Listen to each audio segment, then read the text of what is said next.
tunnustamise eelnõu.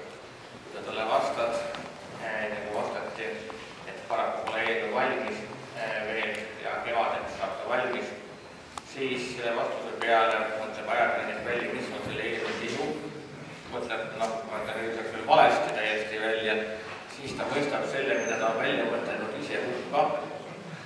Siis, kui ta on selle hukka mõistnud ja suure skandaali korraldanud Eestis, siis kui ta tundub, et see veel välismaale päris ei lähe ja Venemaa pole veel reageerinud, siis ta läheb Vene saatkonna ja nõuab neid välja reageeringu.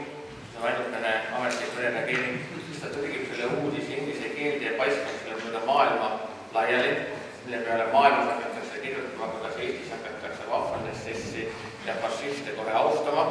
Ja siis, kui need uudisi on piisavad, siis kirjutab uuesti, et vaadake, milline negatiivne reaktsioon sellisele kuritegelikule initsiatiivile, mida kaitseminister on ilmutanud.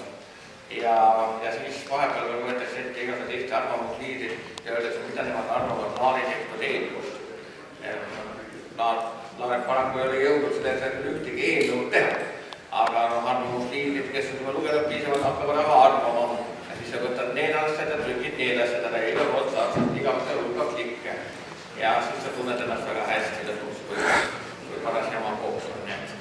Aga me läheme rahulikult edasi, nii et ei lase ennast kõigitada sellistest